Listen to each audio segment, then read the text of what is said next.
ഡെൻമാർക്കിലെ ഒരു മൃഗശാല തങ്ങളുടെ വേട്ടക്കാരായ മൃഗങ്ങൾക്ക് ഭക്ഷണം നൽകാനുള്ള അതുല്യമായ ശ്രമത്തിൻ്റെ ഭാഗമായി ആരോഗ്യമുള്ള ആവശ്യമില്ലാത്ത വളർത്തുമൃഗങ്ങളെ ദാനം ചെയ്യാൻ പൊതുജനങ്ങളോട് അഭ്യർത്ഥിച്ചു. പരിശീലനം ലഭിച്ച ജീവനക്കാർ സൗമ്യമായി ദയാവധം ചെയ്തതായി പറയുന്ന ജീവനുള്ള കോഴികൾ, മുയലുകൾ, ഗിനിപ്പന്നികൾ എന്നിവ സംഭാവന ചെയ്യാൻ ആൽബോർഗ് മൃഗശാല ആവശ്യപ്പെട്ടു. മൃഗശാല ജീവനുള്ള കുതിരകളുടെ സംഭാവനകളും സ്വീകരിക്കുന്നു. ഉടമകൾക്ക് നികുതി ഇളവ് ലഭിക്കാൻ സാധ്യതയുണ്ട്.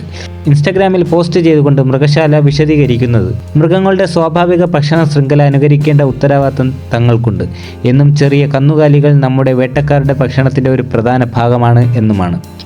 ഈ രീതിയിൽ നൽകുന്ന ഭക്ഷണം കാട്ടിൽ സ്വാഭാവികമായി വേട്ടയാടുന്നതിനെ അനുസ്മരിപ്പിക്കുന്നതാണ് എന്ന് മൃഗശാല പറയുന്നു. ഇത് യൂറേഷ്യൻ ലിങ്സിന് പ്രത്യേകിച്ചും സത്യമാണ്. മൃഗശാലയിൽ സൂക്ഷിക്കുന്ന മറ്റു വേട്ടക്കാരിൽ സിംഹങ്ങളും കടുവകളും ഉൾപ്പെടുന്നു. പ്രവൃത്തി ദിവസങ്ങളിൽ ചെറിയ മൃഗങ്ങളെ ദാനം ചെയ്യാവുന്നതാണ്. അപ്പോയിൻമെൻ്റ് ഇല്ലാതെ ഒരു സമയം 4-ൽ കൂടുതൽ മൃഗങ്ങളെ ദാനം ചെയ്യാൻ പാടില്ല. ഒരു കടുവ മാംസകഷ്ണം വിഴുങ്ങുന്ന ചിത്രത്തിന് താഴെ ആൽബോർഗ് മൃഗശാല അതിൻ്റെ വെബ്സൈറ്റിൽ കുതിരകളെ ദാനം ചെയ്യുന്നതിനുള്ള വ്യവസ്ഥകൾ നിരത്തിയിട്ടുണ്ട്. യോഗ്യത നേടുന്നതിന് അവർക്ക് ഒരു കുതിര പാസ്പോർട്ട് ഉണ്ടായിരിക്കണം. കഴിഞ്ഞ 30 ദിവസത്തിനുള്ളിൽ ഒരു രോഗത്തിനും ചികിത്സ ലഭിച്ചിരിക്കരുത്. കുതിരകളെ കൈമാറുന്നതിൽ അവർ വിജയിച്ചാൽ ദാതാക്കൾക്ക് നികുതി കിഴിവ് ലഭിക്കും.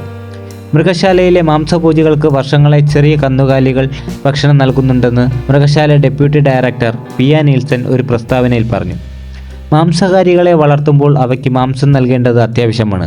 അഭികാമ്യം, രോമങ്ങൾ, എല്ലുകൾ മുതലായവ ഉപയോഗിച്ച് കഴിയുന്നത്ര പ്രകൃതിദത്തമായ ഭക്ഷണം നൽകണമെന്ന് അവർ വിശദീകരിച്ചു. അതിനാൽ വിവിധ കാരണങ്ങളാൽ ദയാവധം ചെയ്യേണ്ടി വരുന്ന മൃഗങ്ങളെ ഈ രീതിയിൽ ഉപയോഗിക്കാൻ അനുവദിക്കുന്നതിൽ അർത്ഥമുണ്ട്. ഡെൻമാർക്കിൽ ഈ രീതി സാധാരണമാണ്. തങ്ങളുടെ നിരവധി അതിഥികളും പങ്കാളികളും സംഭാവന നൽകാനുള്ള അവസരത്തെ അഭിനന്ദിക്കുന്നു. സംഭാവനയായി തങ്ങൾക്ക് ലഭിക്കുന്ന കന്നുകാലികൾ, കോഴികൾ, മുയലുകൾ, ഗിനിപ്പന്നികൾ, കുതിരകൾ എന്നിവയാണ്.